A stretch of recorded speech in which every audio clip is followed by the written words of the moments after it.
scared of in the next 30 years? Yeah, we people are very lucky because we are in the area that the world is in a very big transformation because of the technology. I think we read a lot on the books that 200 years ago when the first industry have a lot of great people, and then 100 years ago, electricity revolution came, a lot of success people. So now the technology come. This new technology will also create a lot of successful people, interesting careers. But honestly, every technological revolution come is going to create a lot of social problems. And my view is the first technology revolution caused the First World War. Second technology revolution caused the Second World War. Now we're on the third. So what is going to happen? People worry about artificial intelligence. People worry about robots. People worry about a computer and data and privacy and securities. People start to worry. But whether you worry, it will come. You don't worry, it comes. So the thing is how you change yourself. So I think next 30 years, the world is going to be huge change. If there's a third world war, I think the world war should be a war against the disease, a war against environment pollution, right? A war against poverty together. We should not a war against ourselves. But if we do not see clearly that using the new technology to solve this problem, if we do not unite, align together, human beings are going to fight each other. Because every technology revolution will make the world unbalanced. When something unbalanced coming, somebody used to be number one, suddenly become number two, and somebody was number three, and then become number one. It's all not comfortable. So we people, if you're 30 years old, my view is that when you are 20 to 30 years old, you should follow a good boss, join a good company to learn how to do things properly. When you're 30 to 40 years old, if you want to do something yourself, just do it. You still can't afford to lose, to fail. But when you're 40 to 50 years old, my suggestion is that you should do things that you are good at, right? And not do things that, oh, that's very interesting, I want to try something new. It's a bit dangerous more. When you're 50 to 60 years old, spending time training and developing young people, the next generation. When you're over 60 years old, better stay with your grandchildren. But this is normally general like that. Not everybody will like, but most of the people will like that. So 30 years old, we people, next 30 years, are the luckiest period. We have a lot of challenges, a lot of things are happening, and with our knowledge, with our physical power, it's time you need to change. You have to think, if you want to be successful tomorrow, it's impossible. If you want to be successful a year later, it's impossible. But if you want to win 10 years later, you have a chance. That is what I think. Wonderful. And moving on to a topic which is kind of impossible to ignore after 2017. So a third of all the people in leadership positions in Alibaba are women. But the picture elsewhere is a bit more bleak. And a friend of mine recently said something that has really stayed with me. Women are tired of empowerment programs, and we want power. In 2016, venture capitalists invested $58.2 billion in male-founded companies, while women received just $1.46 billion. And as 2017 showed, it was a year of sexual harassment scandals, the gender pay gap still exists, and unfortunately, the list does go on. So how do you think we can move beyond tokenistic gestures towards genuine gender equality? Yeah, that is very interesting. A few years, like 4 years ago, there is a journalist came to our company, and when he leaves, he asked me a question, why there are so many women in your company? And I never realized we have so many women in our company. I said, anything wrong? Today, we have a 49%, close 49% of the employees of our company are women. That's a lot for a high-tech company. It's not on purpose we hire women. We think they are great in helping us to grow. Alibaba is an e-commerce company. E-commerce is a service industry. To serve people better, you should have a service heart. We find that women doing much better jobs than men. And the second is that last century, people compete because of muscle. No, not this century is not muscle, it's the wisdom. And next is, I believe, if a person wants to be successful, you should have a high EQ. But if you don't want to lose quickly, you should have a high IQ. But if you want to be respected, you should have high LQ, the Q of love.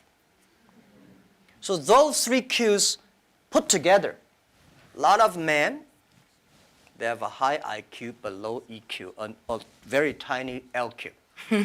Women, balance-wise, they're the best. If you want your company to be successful, if you want your company to operate with wisdom, with care, women is the best.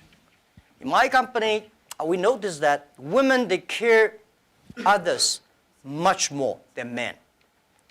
Even on our site, today on shopping site, e-commerce, we find women buy a lot of things. But they buy for their husband, their parents, their kids. Men only buy for themselves mostly. Because you care, that makes you the difference.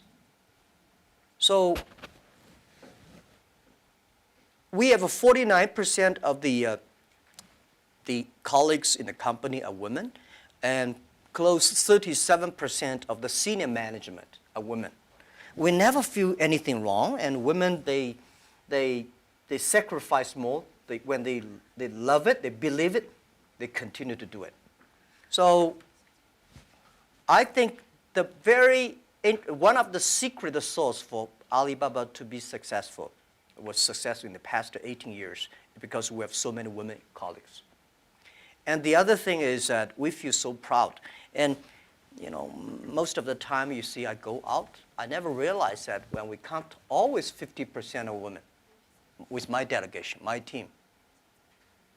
Because we never think they're women. We think they're great colleagues.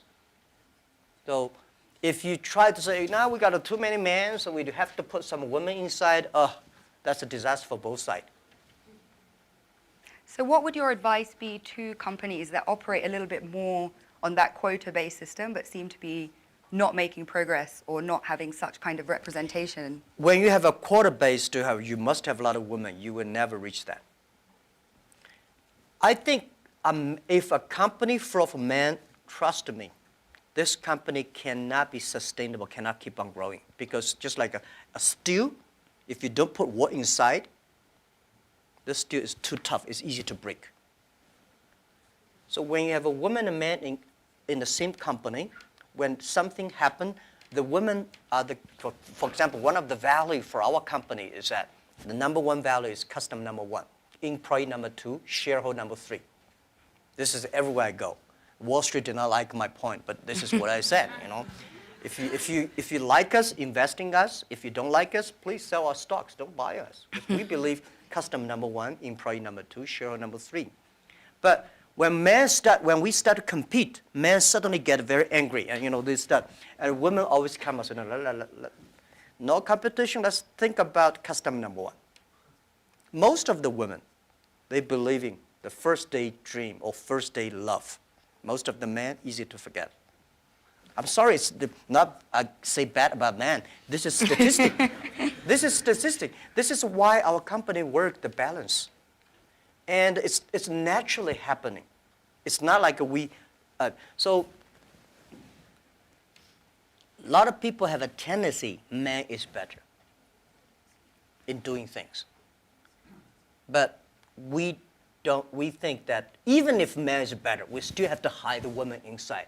And then the women have enough women will hire people more. So this is how we did it. So I don't know how many high-tech companies in the world like us, 49% colleagues are women. We feel proud of that. As you should be, and I think it's a very strong message to send out to, like I say, other companies that have a range of reasons for why that's not the case, because clearly you've been able to build the most successful one, with that being so. So you just came off stage after giving a talk about digital e-commerce and what needs to happen for small businesses and entrepreneurs to benefit from globalization. At a time when globalization once again is being questioned, is it really delivering for the most vulnerable? Is it delivering for people in the global south, etc.? So what is your message to people in this room kind of about globalization, really? I think globalization cannot be stopped. Nobody can stop globalization. Nobody can stop trade. And I believe if trade stops, war starts. Trade is the way to solve to dissolve the war, not to cause the wars. I think globalization did a fantastic job in the past 30 years. Enriched a lot of countries, but of course, caused a lot of problems, right? Young people did not have opportunities. Small business have not opportunities. Developing countries were neglected. But it's only 30 years. It's a baby. It's a growth. You have to improve it. If you do not improve it, then you kill it. It's easy. Most of the time, to kill something is much easy. So my beliefs, it's our generation's job. Today, we have a better technology. We have a better knowledge about globalization. And it's our generation's responsibility or opportunity to improve it. Tell me, how can you stop globalization? Now, artificial intelligence come, robots come. My grandfather worked 16 hours a day, and he said he was very busy. We work 8 hours a day. We said we are very busy. Our children may only work 3 hours or 4 hours a day for 3 days a week. I bet they will say, oh, we're very busy. Then when you work only 3 hours a day and 4 days a week, what are you going to do? You're going to travel around, right? You cannot stay in the home for a week. You will travel. 30 years ago, normal life, you visit 20 to 30 cities whole your life. 30 years later, in your life, you will visit 300 cities in your life because of mobile. How can you stop it? It's impossible. So thinking about that, the only thing is to improve it, to make it simpler. Global trade should be simple, should be modernized, should be inclusive. Everybody have the opportunity. So my strong message is that, well, I feel sorry for WTO. They did a great job, but in the past 20 years, when you put the 200 government ministers in one room, how can they agree on something? Right? Because I don't like your country. No matter how good suggestion you have, I say no. But business people, even if we put 200 business people in one room, we will surely agree on something. And this is what I believe. The next generation of globalization should be inclusive, should create opportunities for young people to get involved. The first globalization in the human history was controlled by few kings and emperors. Last 30 years, globalization was controlled by 60,000 big companies. If you're not among the big companies, if you're not in the big, powerful countries, you don't have a chance. The next 30 years, I bet we will have 6 million or 16 million or 16 million companies get involved in globalization. And I'm sure we will make it happen. Together with a lot of people, maybe with you. With a mobile phone, if people still using mobile phone 30 years later. With a mobile phone, you can global buy. You want to buy something from Kenya, you just click. You want to buy something from Norway, you click. Global buy, global sell. If you're a small thing, without internet, you can only sell in your village or small town. Today, you can sell across the world. And global pay, global delivery, and global travel, The only thing you have to bring is a mobile phone, no, not even a passport. This is going to happen in 10 years. And this is the message. Let's catch this opportunity. If you complain, the other people catch it. If you catch the opportunity, embrace it now, you will be the next Alibaba. People like me, I was born in a very poor family. I never got a great education. I failed all the examinations. For what reason, I don't know. But later, I realized I don't have money, I don't have technology, I don't have a lot of good backgrounds. We have a rich uncle or something, no. The only thing I competed with my people, the young people, is let's compete for 10 years later. This is what I believe 10 years later will be happening. So everything I do for that goal, I know 10 years later, this thing is going to happen. So prepare for that. Because I know if I compete with him for next month, no chance. So this is how my message is. It's a challenge, but it's an opportunity. And it's the opportunity for people like us. This world, the most difficult thing is to convincing a successful people. When you tell him, this is a great opportunity, he says, no, forget it, right? I've been doing this for 30 years. But for people like us,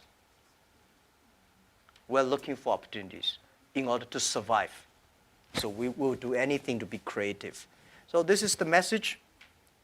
30 years, it's an opportunity for us. It's a challenge for those people who are 60 years old. If they're 60 years old, not discrimination, but it is tough for them. And maybe says something about how we need to look at government as well in terms of more young people entering and doing policy making. So if there are these 6 or 16 or 60 million businesses and we're all kind of hyper-connected, on a more fundamental level, do you think consumption is making us happy? Consumption? What do you mean consumption by making us happy? But through consuming, are we becoming happier through being more connected? Is that genuinely driving of course, connection? consumption will make, without consumption, definitely we're not happy, right? But if the consumption may not be, the thing is that for me, people like me, people say, Jack, you are very rich, but I don't have time to spend money. And I know this money does not belong to me. When I have 1 million, 2 million, it's my money. But when you have 20 million, problem comes, you think the US dollar is going to devalue or English pound and the stock market is going to problem. When you're over $1 billion, that is the responsibility because the society trusts you can manage the money better. If you think that is your money, you'll get into trouble. This is what I always believe. That's the, how can a person have 20 or $2 billion? No matter how hard you work, you should not get to 2 billion or 20 billion. The money people put on you is the trust and credit you have. So you should spend money better than government. You should spend money better than the other people. Spend money on the right places. So consumptions, yes. And like the service industry, let me tell you one thing. The AI robots is going to kill a lot of jobs. Because in the future, machine. But there will be, we have to create modern service industry. Service industry is going to have, service is got a lot about consumptions. So doing the consumptions, service industry has huge hope. But you have to do uniquely. I think from that slightly philosophical point, we can turn to the floor for questions. So if you, if you could please introduce yourself, say where you're from, please keep your questions succinct so we can take as many as possible and relevant for the whole group. Great, so would you like to go first? Hi, my name is Parv. I'm a global shaper from Chicago. And you just talked about philanthropy, and I'm curious if you could talk about how you see your role is changing in the giving space, particularly given the fractured world we live in. Yeah, I think philanthropy, it's not about helping others. It's about helping yourself. I had a huge debate with my colleagues several years ago, there's a big earthquake in China. And there was a big earthquake in Japan. So we donated I forgot the exact, like $20,000 to Japan, $10, $15 to China. And people say, why we donate that little? Because we have a lot of money. And my point is, no matter how much money you donate, 2 million, 20 million, that money compared to that is tiny. You cannot change a lot of things there. The thing you donate because you change yourself. When you change, the world is changed. You have to change yourself, right? And the next thing is that philanthropy is about action. It's about involvement. It's not about giving money. It's about to wake up people's consciousness. So I think, to me, I grow up, and my globalization is grow up in this place. Year 2001, when I was nominated as a Young Global Leader, I had no idea what is Davos, where is it, and what is about a Young Global Leader. But I came here, I learned, I listened about these corporate global citizenship and globalization and all things. I grow up. I understand. This is, to me, it's like a philanthropy. And this has changed to me, as I told Schwab, that every time I come to Davos, I want to spend time with young people. Because I benefit from Young Global Leader, early days. When I listen to Bill Gates, and Bill Clinton, and George Soros, these guys, at that time we don't have that many people. Very poor facilities. Well, very cold. I work like 30 minutes driving in a bus coming here and watching. But now I think still have. But this is good. This is the tuition we pay for a grown-up. And now, to me, I think spending time with you benefit me, and also I want to tell you my true experience. It's a philanthropy. It does not necessarily mean money. So, by charity, you cannot change the world. But if you have a philanthropy heart, you can do a lot of things. So I find this one, unfortunately, a lot of people have a business heart here, making money, but do things like a philanthropy. What we should do is should be a philanthropy heart, but have a business skill. I hate a lot of people do the opposite. They want to make money, but they talk like a philanthropy. And they do like a philanthropy, waste a lot of money. So this is what I mean, and it's, if you want your team to continue to work with you all your life, you have to plant the seed of care the world, care others. The first day they join. I don't like a lot of companies make a lot of money because making pollutions and counterfeit products. By end of the year, donate some money. This is no good. Business, the philanthropy idea should be buried into the business model. That's, yeah. Philanthropy of heart, I think, a message that young people can take forward. Please. Hi, my name is Iman. I'm a global shaper from the Jeddah Hub in Saudi Arabia. My question is, as a young boy, did you envision that your life would be like this? Did you have intuition about this? And if so, do you think the belief helped in achieving such great success? As a young boy, I never thought, as a young boy, even today, I never thought I would be here. Honestly, I never thought. But as a young boy, when I look back, every problems I met when I was a kid benefited me. I failed so many times. People probably know that I'm applying jobs for so many jobs, over 30 jobs, all rejected, not even got a chance. 24 of us were interviewed for a KFC job. 23 accepted. I was the only guy rejected. 6 people went for looking for a police job. 5 accepted. I was the only one. My cousin and I applied job as a server in a 4-star hotel in my city. We waited a long queue for 2 hours. He was accepted. I was rejected. So my mother looked at me, but I know this is a training course for me. Before my 30 years old, I'm a failure. People lose, but I never give up. I think there is an opportunity there. And then I was a teacher later. I graduated from university. I was a teacher in the university for 6 years. Number 5 year, I was elected the best teacher of my university, elected by students. So I said, everything I taught my students are the things I learned from books. What if I go out, spend 10 years, experience all the things, whether fail or succeed, I go back to teach again. That was my original thinking doing Alibaba. So I never thought I could be rich. I never thought I would be successful. I never thought we could survive for 18 years. And then we made it. The only thing that today we should do is share the experience and know-how, especially share the mistakes, suffers with others.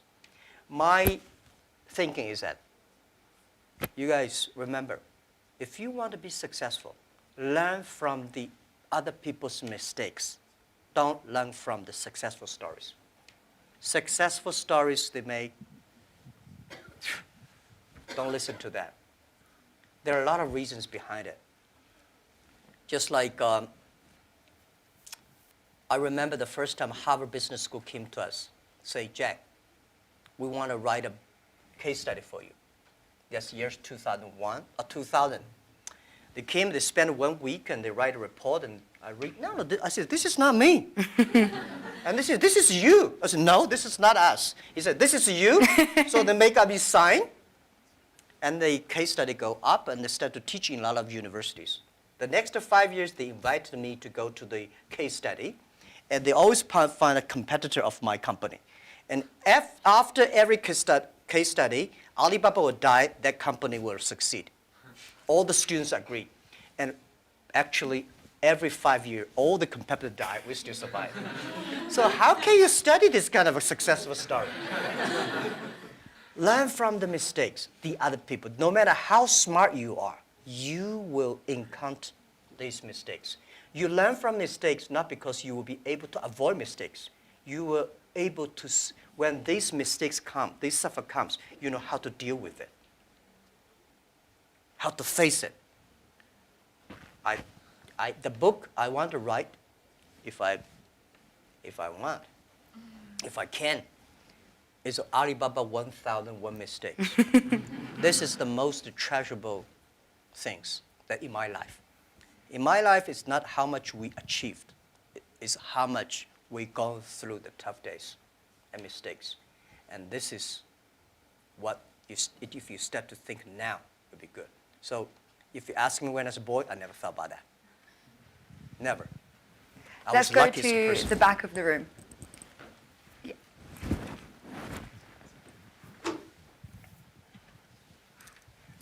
Fan Lin, YGL from Shanghai.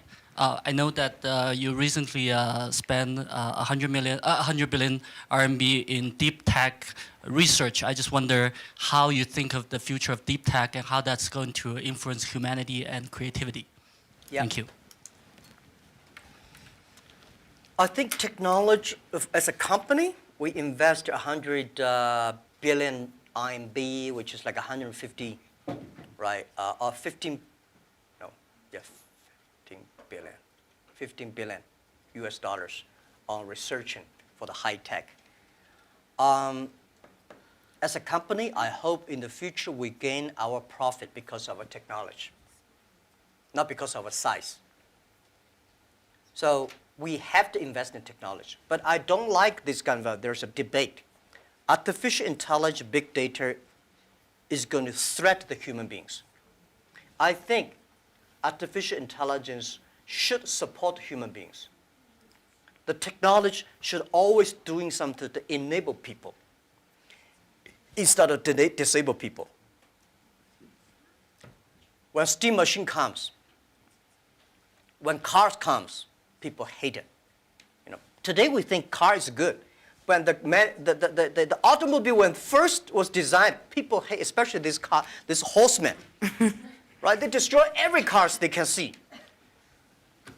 So I would say, people like us, when we have the money, we have the resources, we have all the excellent young people, we should spend money on the technology that enable people, empower people, make life better. So this is what we want to invest. And I think artificial intelligence, no matter how artificial intelligence is good, human being in the future compete with the machine on knowledge, you don't have a chance. Computer is always going to be smarter than you are. When there's a car, forget about who runs faster. When there's a plane, don't think you can fly. When there's a computer, computer is always smarter than you are. They never forget. They remember everything. They never get angry. They calculate faster. But computer can never be as wise as a man. What's the difference between smart and wisdom? My view is, a smart people see something the other people don't see. A wise people see something, he pretend he did not see it. A smart people know what he want. A wise people know what he doesn't want. A wisdom, the person with wisdom knows, only you know I don't want this. Then you know what do you want. So I think this is the money we invest to support human beings, not supporting Alibaba. This lab is open to the whole world. It's not supporting Alibaba at all. Yeah. Wonderful. So hi, I'm Saad, Global Shaper from the Islamabad Hub. I really want to know what you think about leadership.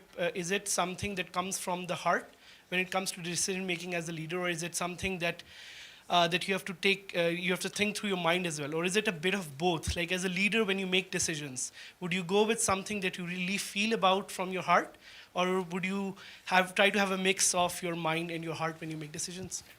Yeah, I think it's a good question. I've been thinking about that.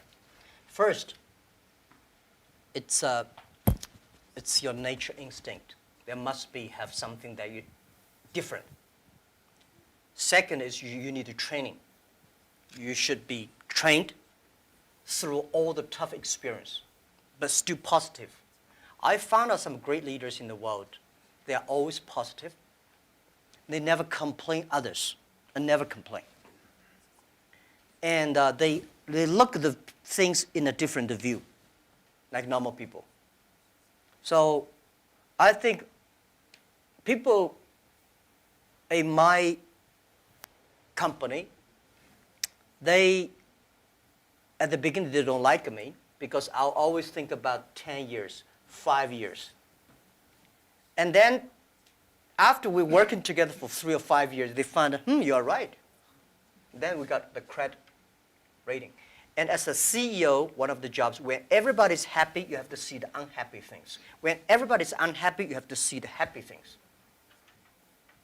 So leadership is nature, but you have to train and learn. And I got my leadership upgraded in Davos. I see so many. Ali Enter Financing, how many people here know about Alipay? Thank you. Alipay's decision was made here. I was thinking about Alipay, but I was not dare to launch Alipay because in China, if you do financing without license, you will be in jail at that time. So I went to the banks, can you help us do the e-commerce on transaction? No. No banks would accept it. So if there will be no Alipay, no financing, the e-commerce would go nowhere. So year 2004, I was here. Listen to a speech by 2 state leaders about leadership. And this guy said, leadership is about responsibility. You believe it, but the people don't believe it. But if you think it's so critical, You should pay any price to do it. So that day changed my mind, and I called back to my team and say, let's launch it within 1 month. If somebody has to go to the jail, I go to the jail. Who will be the second one follow me? If I go, you continue, and you go to the jail, you go continue. That was called the leadership determination. And year 2004, I made a decision here, I called it back. And now today the Alipay launched, and it's so big, over 800 million people today using Alipay globally. This is called, yeah. Wonderful. Shall we take one from YGL to be fair? Any questions? Yeah, please. Hello, my name is Pablo from Costa Rica, YGL. And given your perspective of caring and being a trustee of all this, what do you do for self-care and also maybe within your company? Because earlier on, often you can cut through sleep or other things in a silly way, and you realize that if you plan for the long term, one also has to take personal care, be either mindfulness or prioritizing better. And how are you doing this, and how do you promote that in your company? Well, I'm lucky that I have 18 co-founders, and most of them are my students. When in my apartment, I told them my dream and my mission, and we videotape. Funny thing is that when Alibaba launched for the first day, I said, let's videotape everything. Every important meetings that we join together. The purpose is that someday, if we fail, we give the videos to the people to research why we fail. If we succeed, give the videos to the other people. So we have almost a whole house of videotapes. So the first videotape, I speak for 2 hours, and those guys look at me, okay, so that's what you want to do? I say, yeah, this is what I want to do. I was the first, I know nothing about technology. I know nothing about management. I know nothing about, but the only thing is that you don't have to know a lot of things. You have to find the people who are smarter than you are. My first way is always find people who knowledge on computer smarter than I am. Accounting, smarter than. For so many years, I always try to find the people smarter than I am. And when you find so many smart people, my job is to making sure the smart people can work it together. And then if smart people can work it together, it's easier. The vision they will believe. Because if stupid people can work it together easily, smart people can never work together. But stupid people work it together easily, they don't believe the vision. The people who believe the vision, but they don't work together. So very important is finding smart people, and my job is 2 things. Making sure they work together. So the culture is important. Long term, you should be ideal with great, strong vision leader, but you should also have to survive today. If you don't survive today, you're gone. So the best way to promote your company is not you, it's not me as the CEO. The best way is your product, your services, your employees. The best product of your company is your employee. So I spent a lot of time, early days. For the first 2,000 employees of Alibaba, I speak everybody for 1 or 2 hours when they're joining. I said, I will never promise you will be rich. I never promise you will be promoted. But I promise you'll suffer. I promise you will have a terrible life, and right? And all the terrible things I promise when you join this company. Right? But good things. If you promise good things, you are misleading them, because I cannot promise myself. We know this is the future, but we are not sure that we will be there. But if we don't work together, we all will lose our job. So that's the thing. And they do always say, and I think I've experienced this myself, if you knew how hard it would be, would you do it? And it seems for you, a key part of leadership is leaving the ego at the door and being willing to hire people better than you, who you can then kind of empower to carry out your vision. Yeah. Wonderful. Yeah. Hi, I'm Iman from Global Shaper Jakarta Hub. How does your experience of being a teacher influence how you run the business today? And do you have any message for those who are working in education space? Thank you. How the How does your experience of being a teacher in early days Oh. influence how you run the business Oh, today? yeah. Let me tell you one thing. I never thought I could be a CEO. I never thought later I'd become a good CEO. One of the things I learned is from teachers. As a teacher, very important character of a teacher is the teacher always expects his students better. I want this student to become a banker, that student to become a mayor, that guy is a scientist. This is all teachers want. If you don't have this kind of thinking, it's a terrible teacher. A good teacher always wants the other people better. You don't want this teacher in jail, that teacher is a bankrupt, that teacher is, you know. So as a CEO, I trained myself is I always want those people who join the company do better than they thought. And everything the company should do is making sure the good environment to training him to be more positive. And everything we do, this is a teacher. And teacher does not mean I know better than you are. Everything I know better than you are because I learn from others. So a teacher should learn all the time. A teacher should share all the time. A teacher should always expect the other people better than you are. And by the way, education, it's a big challenge now. If we do not change the way we teach, 30 years later we'll be in trouble. Because the way we teach, the thing we teach our kids are the things the past 200 years is knowledge-based.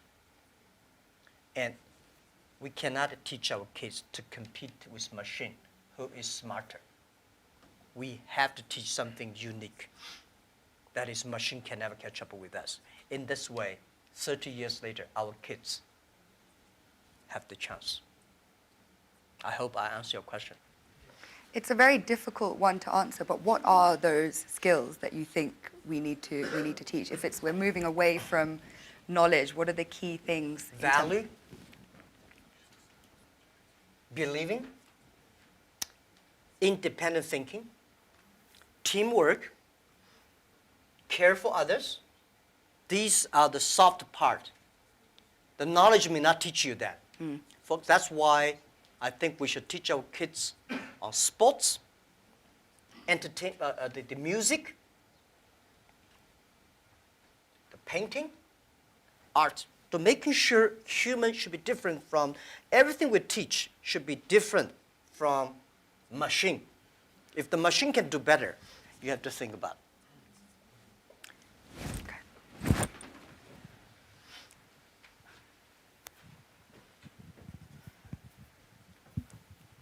Hi, this is Hashim Al-Musawi from Manama Hub, Bahrain. Talking about education and the Fourth Industrial Revolution, we have been talking about people losing their jobs or they are not qualified enough with the skills needed. What are you doing for the people within your company to get up to date, to get continuous learning, to know what's the technologies needed for the future? Thank you.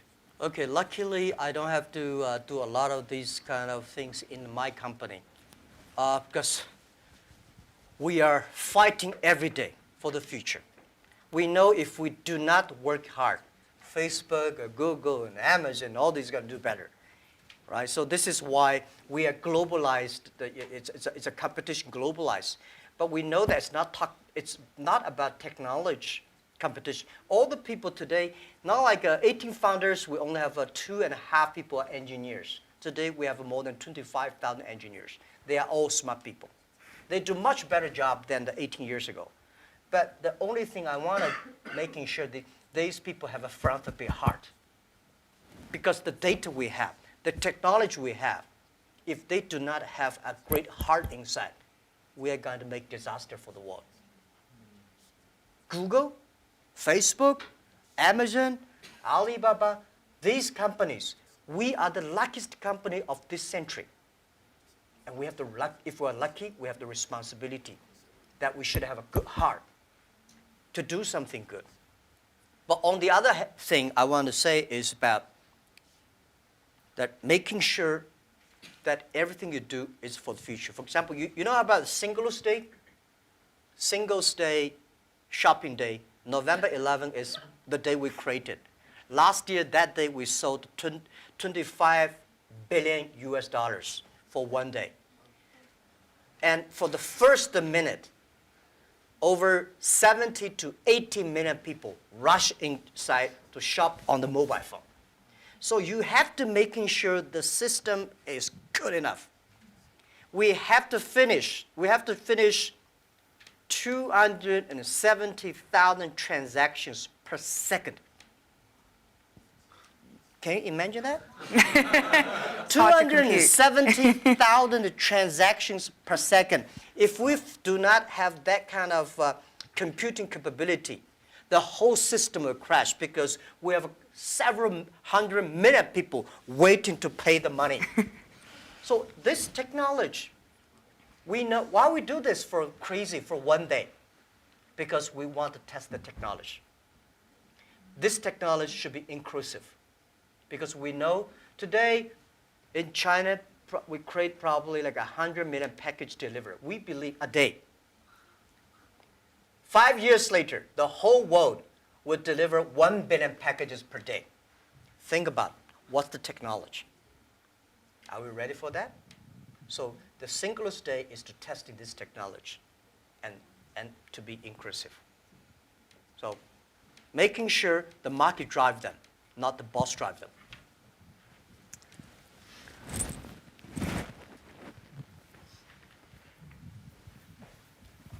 Thank you, Harry. Thank you, Jack. Jesus Cepeda from Mexico, from the Monterrey Hub, Global Shaper. We have been talking a lot about our generation, and I really like the conversation about 30 years before, 30 years after. Actually, I have been hearing these days that we haven't had this snow in 30 years here.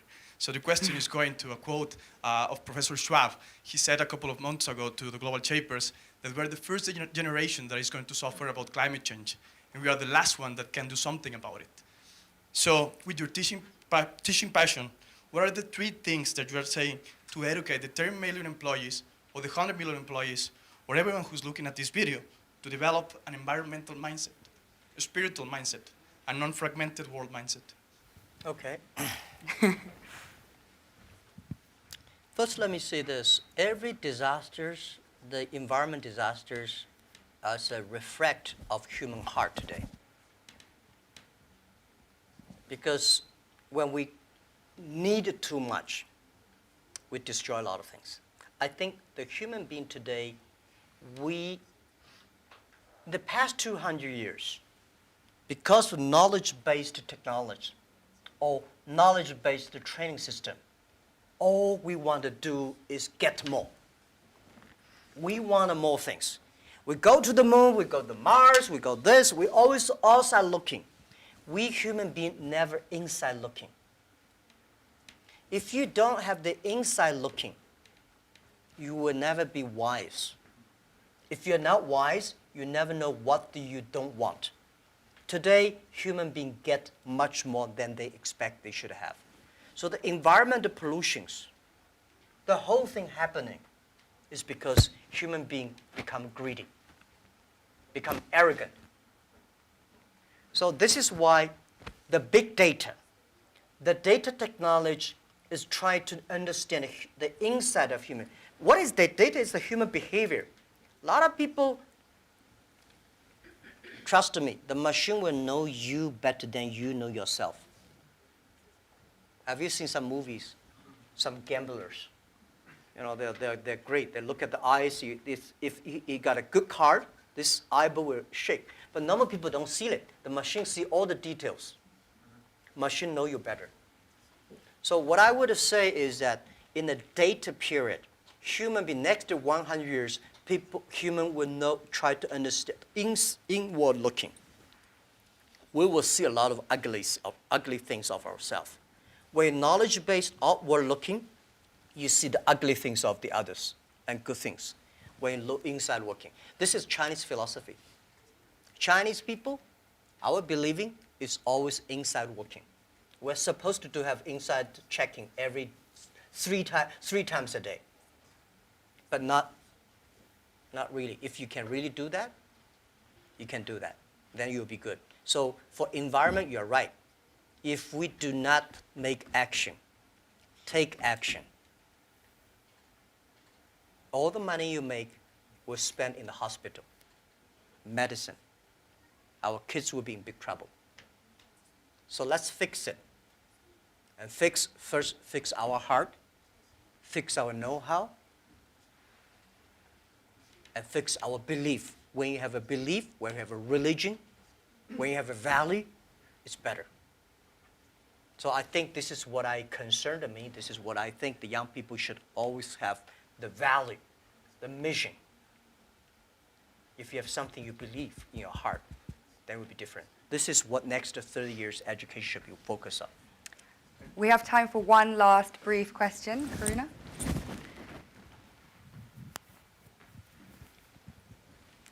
Thank you. This is Karuna from the Portals Hub, Mauritius. And my question is, you talked about your workplace culture. I'd like to have one or two examples, if possible, of how do you motivate your employees. And I'd like to throw in a last question is, how much do you sleep?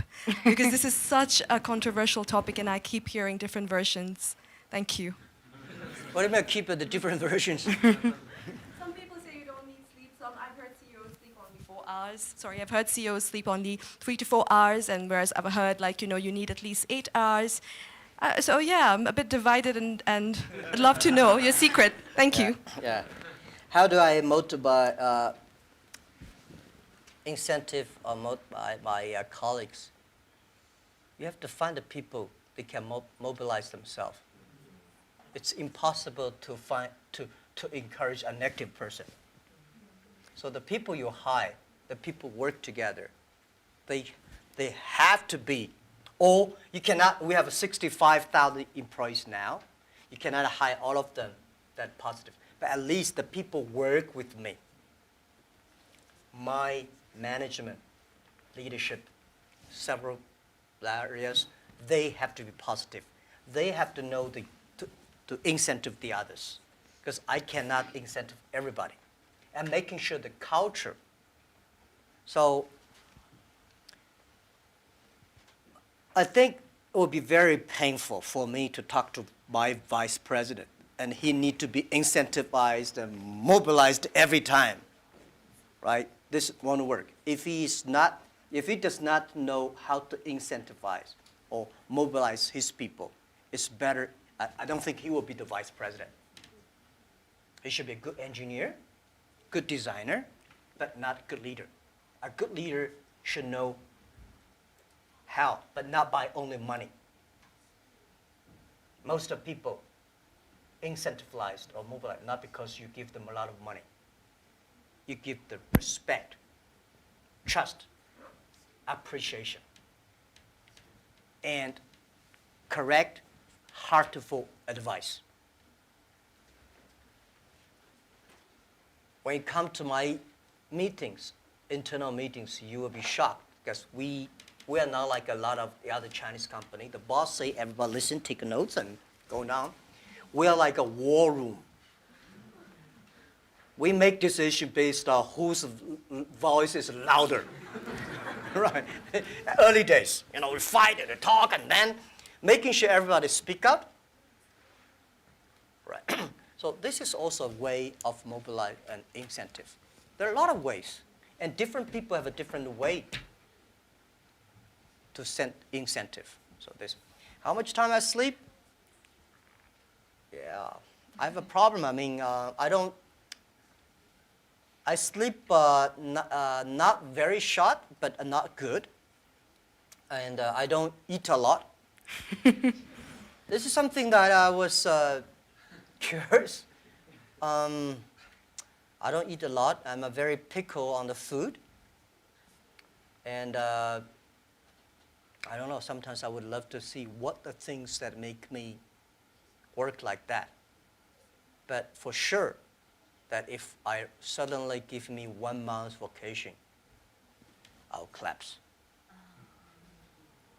I think there'll be something in my heart, maybe the mission. At the beginning, it's a mission of 18 people. Today, we have 65,000 people. they all believe the mission. So if I give up, I can give up my position, but I should not give up the mission. If I give up, everybody say, hey, no. So, and then especially today, Alibaba at this size, people continue to say, for this size, the growth rate will be tiny or down. So what's the 10, 20 years Alibaba will look like? If you want to still be greater or triple our size, what the direction? How to do it? So I spend a lot of time thinking. And I love to think. Good thing is I have a good team now. I think, I do the talk, they do the work. Yes. On that note, I'm sorry we didn't have